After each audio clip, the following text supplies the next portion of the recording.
आप लोगों को कॉमन मेडिकल इमरजेंसीज के बारे में बताऊंगा।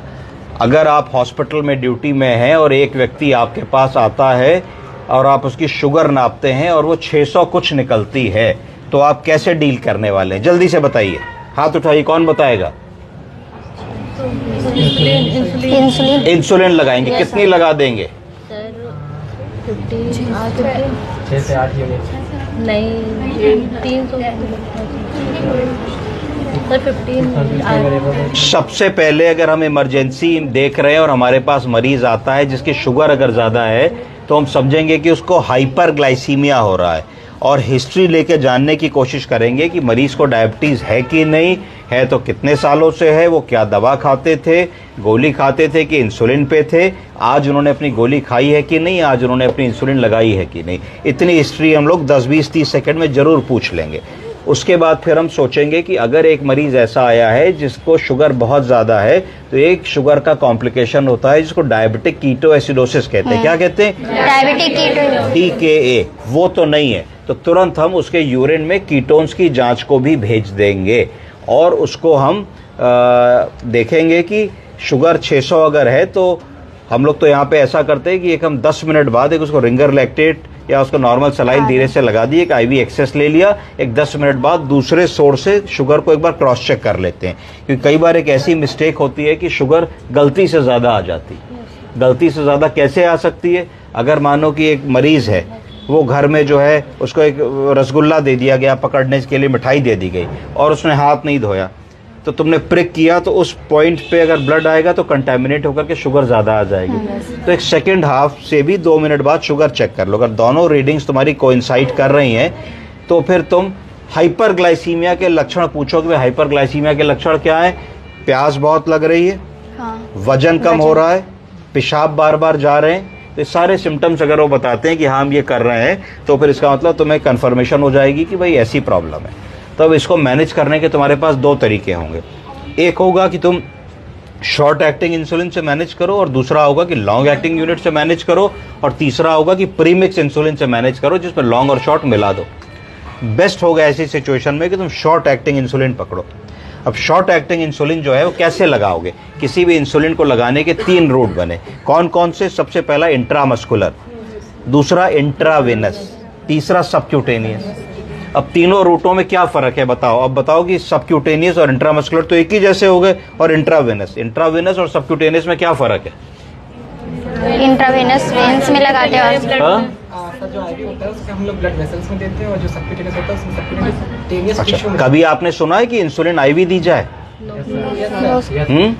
ये सर इन इमरजेंसी केस में देते हैं। इन इमरजेंसी तो क्या फ़र्क होगा? लॉजिक दिमाग से सोचो तो IV और इंट्रामस्कुलर देने में क्या फ़र्क होगा? इंट्रामस्कुलर IV जो तुम दोगे इंसुलिन को, वो तुरंत ब्लड में जाएगी और मिनटों में अपना काम करने लगेगी या सेकंडों में अपना काम करने लगेगी। जो चीज़ तुम इंट्रामस्कुलर या सबक्यूटेनियस दोगे उसको काम करने में कई घंटे लगेंगे। तो ऐसी सिचुएशन में तुम 2 तरीके से डील कर पाओगे।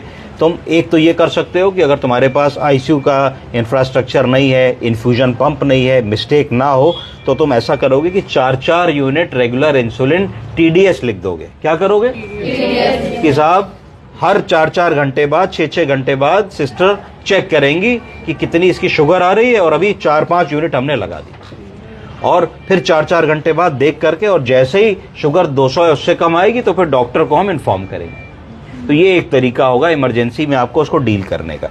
दूसरा तरीका होगा जो बेटर तरीका है कि आप 50 यूनिट रेगुलर इंसुलिन लोगे। कितनी लोगे? 50 यूनिट। उसको 45 ml नॉर्मल सलाइन में घोल लोगे और सिरिंज में इन्फ्यूजन पंप बना करके टू स्टार्ट विद 2 या 3 ml पर आवर से लगा दोगे। 2 या 3 ml पर आवर का मतलब क्या है, और 50 यूनिट को 45 cc में मिलाने का मतलब क्या है? इसका मतलब है कि 50 ml वॉल्यूम बन गया, तो 50 ml में 50 यूनिट है। कितनी है? 50। इसका मतलब वो प्रति ml 1 यूनिट इंसुलिन दे रहे हैं। ठीक है।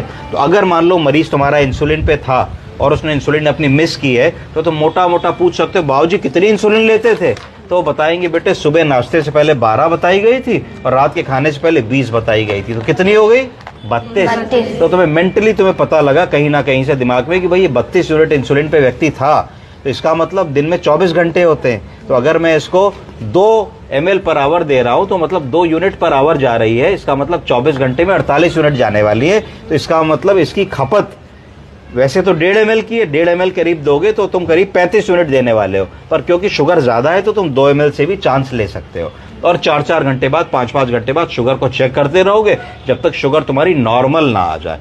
जब नॉर्मल आ जाती है, नॉर्मल शुगर की डेफिनेशन क्या है, अगर खाली पेट किसी की शुगर करो तो 70 से 100 नॉर्मल मानते हैं, और अगर भरे पेट या रैंडम करो तो 200 तक की शुगर को, 150 तक की शुगर को रैंडम मानते हैं, 150।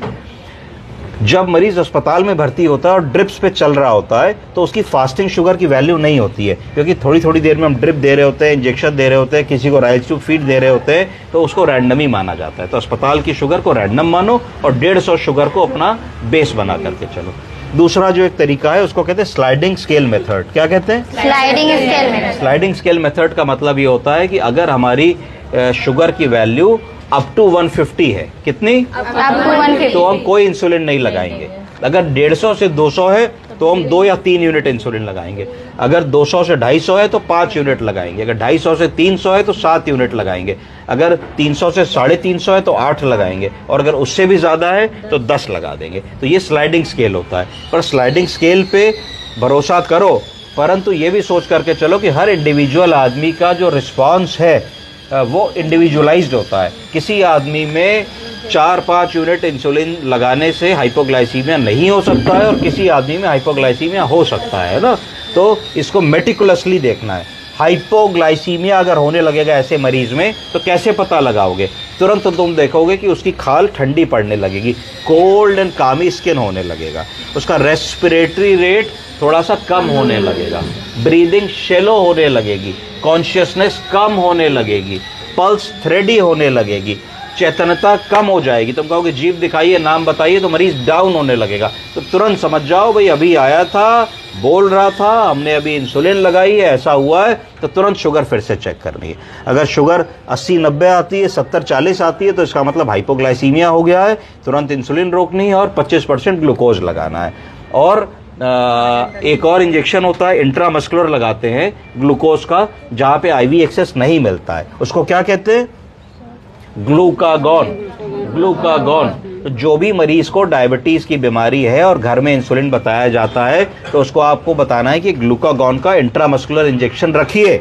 और अगर कभी भी ऐसा हो कि मरीज बेहोश हो गया तो अस्पताल आने तक में लो शुगर से ब्रेन डैमेज हो सकता है, वो ना हो तो घर का कोई भी आदमी जैसे इंसुलिन लगा रहे वैसे ही कहीं भी पेट में, हाथ में, पैर में वो इंजेक्शन लगा देगा, तो शुगर इतनी कम नहीं होगी, शुगर मिलने लगेगी। तो ये बारी आई कि हमने कैसे हाइपोग्लाइसीमिया को डायग्नोस किया, कैसे हमने हाइपरग्लाइसीमिया को डायग्नोस किया, हाइपो को डायग्नोस किया, कैसे उसको हमने मैनेज कर लिया। तीसरी चीज, अगर घर में ग्लूकागॉन इंजेक्शन भी नहीं है और शुगर एकदम से मरीज की लो हो जाए या अस्पताल में लो हो जाए, तो साधारण तरीका है कि सफेद पट्टी ले लीजिए जो बांधते हैं, उसके अंदर चीनी डाल लीजिए और बांध लीजिए, और बांध करके उसको गाल के अंदर की सतह पर रगड़ने लगिए एंड कॉल फॉर हेल्प। तो जब तक आप मदद की गुहार लगाएंगे कि कोई ड्रिप आ जाए, वीगो आ जाए, ग्लूकागॉन इंजेक्शन आ जाए, कोई राइल्स ट्यूब डाल दे, कोई अस्पताल ले जाए, कुछ करे, तब तक जो स्किन के अंदर की म्यूकोसा होती है, म्यूकोसा को जब पट्टी में तुम चीनी भर के रगड़ोगे तो यहाँ के जो एरियाज है वहां से वो शुगर पर्कुलेट होकर ब्लड स्ट्रीम में जाएगी और हाइपोग्लाइसीमिया में कुछ ना कुछ मदद मिलेगी। और जैसे ये करते करते लगे कि मरीज थोड़ा होश में आ रहा है तो उसको आप फ्रूटी पिला सकते हैं, मिठाई खिला सकते हैं, बिस्किट खिला सकते हैं, चीनी खिला सकते हैं, शहद खिला सकते हैं, जैम खिला सकते हैं, जो भी चीज़ आपके पास उपलब्ध है वो खिला सकते हैं। इससे एक मेजर इमरजेंसी बचती है। मैंने न जाने ऐसे कितने केसेस देखे हैं जो लो शुगर के कारण उनकी चेतना चली गई और फिर पूरे जीवन भर में उनकी चेतना नहीं आई और उन्होंने बचा हुआ जीवन डिसेबिलिटी का जिया। ये एक मिस्टेक हम सब से हो सकती है कि 10 यूनिट इंसुलिन लगनी है, 20 लगा दी, 10 लगनी है लगा दी, चार्ट नहीं करी, ड्यूटी बदली, दूसरी सिस्टर आई उन्होंने 10 और लगा दी। तो इंसुलिन एक ऐसी दवा है जो लाइफ थ्रेटनिंग हो सकती है, जरा सी मिस्टेक से बड़ी विपदा आ सकती है मरीज के साथ। और थोड़ा सा आलस करके रात है, चलो मरीज सो रहा है, बाद में नाप लेंगे, छोड़ दो, नींद आ गई, तो भी बड़ी मिस्टेक हो सकती है। जब भी किसी को इंट्रावेनस इंसुलिन दे रहे हो तो एक जिम्मेदारी ले ली है अपने सर पे कि अगर शुगर लो होगी तो वो उसको दिक्कत हो सकती है। तो we have to be very honest with that. ठीक, कोई सवाल? No sir. चलो गुड।